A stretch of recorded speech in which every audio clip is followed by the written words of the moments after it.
Welcome to the podcast, where we introduce you to incredible humans who share their journeys with the mission to inspire you to harness your own inner tenacity to drive your life and career forward. And now, your host, Adam Posner.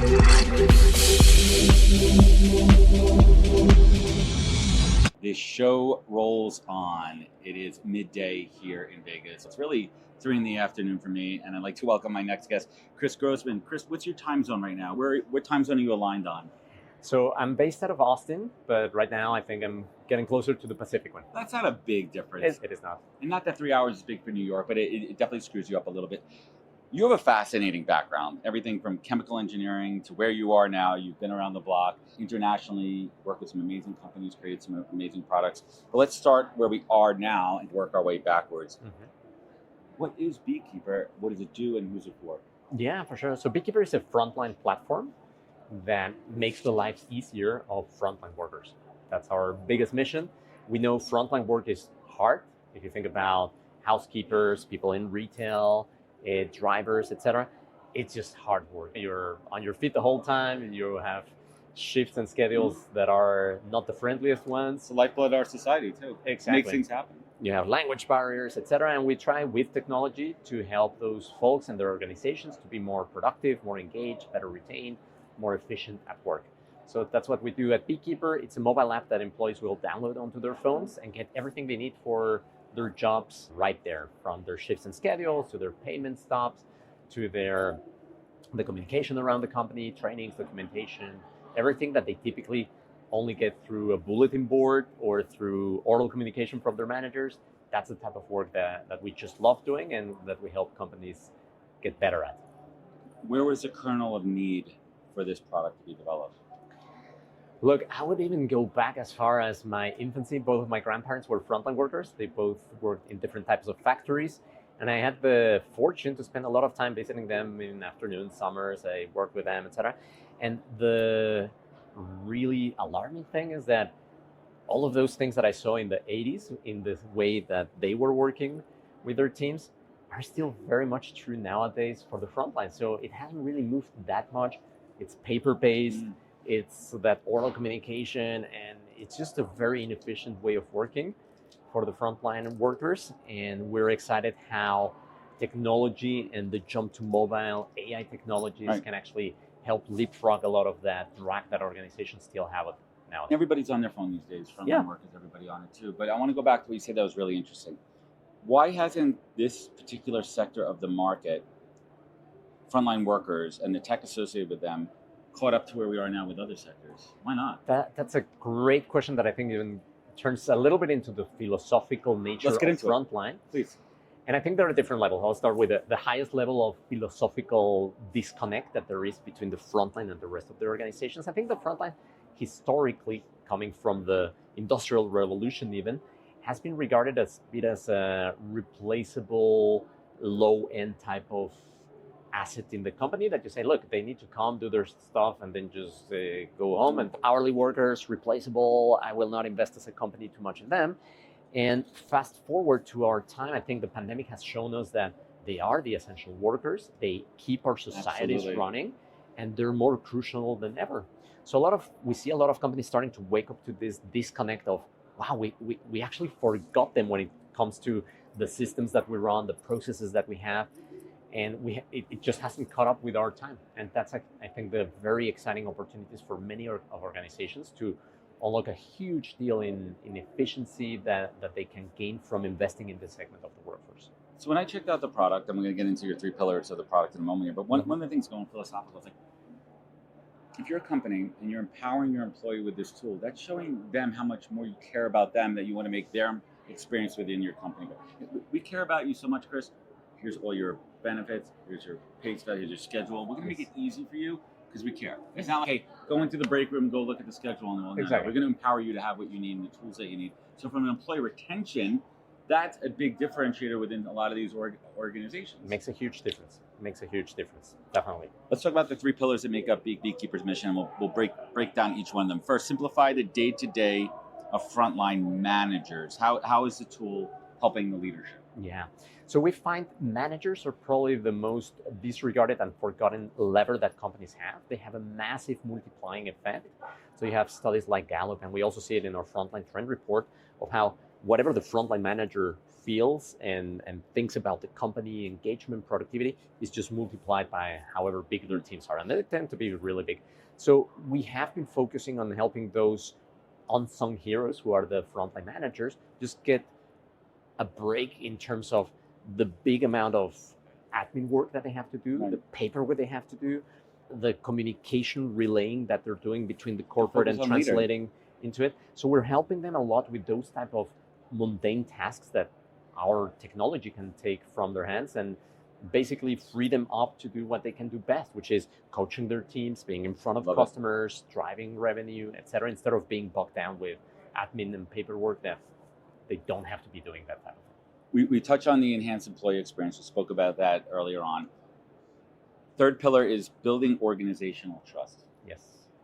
Yes, and I think that goes back to this philosophical disconnect that we see where the frontline workers tend to not trust by default their organizations, and maybe rightly so, because over time it hasn't been Right? Right. Like Yeah, that old exactly. that old way of thinking. Yes, right? exactly. So we're really building those bridges for leaders to be able to get much closer to the front line, listen better to them, and be able to act much quicker on early signals that the frontline workers, they are the face of the company, they're doing the hard job, they normally have so many incredible insights of how organizations can become better, but it's hard to capture that feedback and that input. So by building those bridges in both directions, from information flowing from the frontline into the leadership, but also the leadership being able to be closer to the frontline, that just helps build that organizational trust. It's one of those squishy soft factors that can either accelerate or be a huge break for organizations. I want to go back, and I'm taking a look at your bio right now, and I remember looking on the plane yesterday.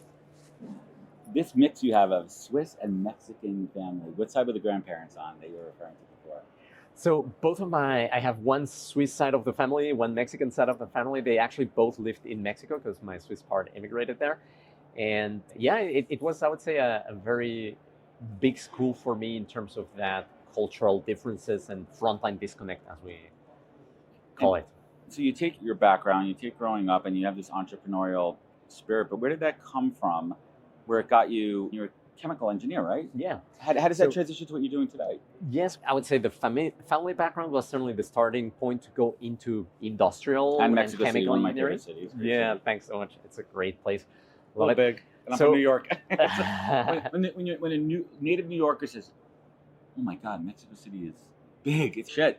It is big. And someone asked me, like, how would you explain Mexico City? And I said, if you took the 5 boroughs of New York, Yeah.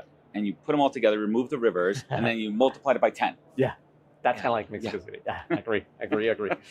Yeah, so back to the question of how it Yeah, I formed digress. me, I think, no, it's fine. It's certainly that family background from the factories. My experience also as a chemical engineer I worked actually on the other end of the front line, which was the pharma industry, and the disconnects continue to be the same. So I would say those two factors were definitely forming into building what Beekeeper was. My father was an entrepreneur, so the DNA of starting something and building it out definitely came from him. And I think that's the mix that got me going into what became Beekeeper nowadays. The podcast would like to thank HireRoad for supporting this series of episodes recorded live at HR Tech in Las Vegas this September. HireRoad is a leading global provider of HR software driven by People Insight, our best-in-class people analytics solution. People Insight by HireRoad delivers implementation in under 1 week. It's a suite of intuitive dashboard visualizations to make sense of your disparate HR data, and a team of analysts to support you every step of the way. They provide a transparent, cost-effective approach to meet companies where they are at in their people and data journey. And for more info, please visit hireroad.com/pause, P-O-Z. Thanks. What was that first, as an entrepreneur, that first lesson learned the hard way? I like to say the first punch in the face. I would say the first punch in the face is always focus on your customers and make them happy. That's the number one thing for me as a mantra, followed very closely by your team is everything. It all works or doesn't work, lives and dies by the team you have around you. So focusing on your customers and getting a great team around you, those two things are definitely big mantras for. Were you always a natural people leader, or was that a skill that you needed to develop yourself? I would say I certainly had to learn and continue to learn around it for sure. But I would say the focus on being a people leader and a people person is something I learned from my mom. She's a great people leader and a great people person. So that was also the early lessons on that. Yeah. And as a business owner, what you do, dare I say, is not unique. There are other products out there in the marketplace, but what differentiates Beekeeper from some of the other frontline work tools that are out there? Yeah, for sure. I do think we're just different than all of those. So I wouldn't say we are not unique in that perspective. So I think this approach of putting ourselves in the foot of the frontline workers and building a frontline platform that really is tailored to their needs of the frontline workers and the frontline teams is just really unique. So much so that I do spend a lot of my time going and visiting our customers. I was just a couple of weeks ago with one of our customers, which is the cleaning service in Berlin, touring around Berlin in one of the waste collection trucks with them. And that is just to show that we do spend a lot of time putting ourselves in the shoes of the frontline workers.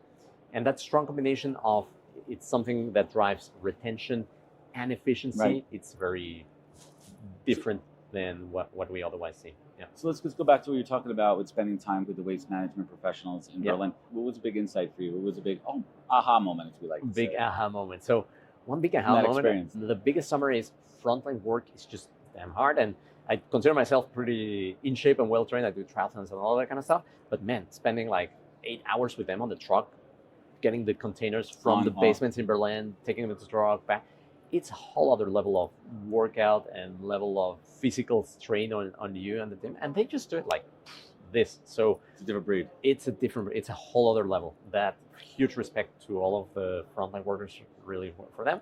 And the other big insight is technology can have a huge impact on that. So as I was driving through the streets of Berlin, one of the folks I was driving with, his name was Tony. So Tony was super positive, always in a great mood. And we're like, hey, Tony, like, how is it that you're so happy and what do you enjoy so much about your job? He turned to me and said, you know what, Cris? The trick is I don't see this as a job. For me, it feels much more like a hobby. I'm like, how come so? Tell me more about that. And he told me, well, I get to spend time with great people outside. Our leaders really do take a lot of care of us. And the company is just transparent and enables us with the information that we need to get our jobs done. So this is a place where I can see myself growing old and getting old.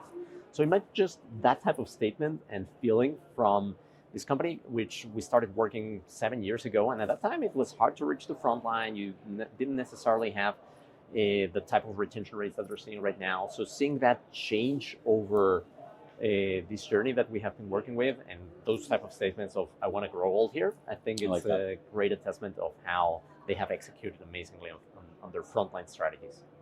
I love that you shared that side of the story, and I want to go to more the quant side of it too. When we talk about Beekeeper's 2024 Frontline Workforce Pulse Report, what are a couple of those key takeaways when we're looking at it from a more methodical, formalized report versus I'm going to ride for the day with the garbage crew? Yeah, for sure.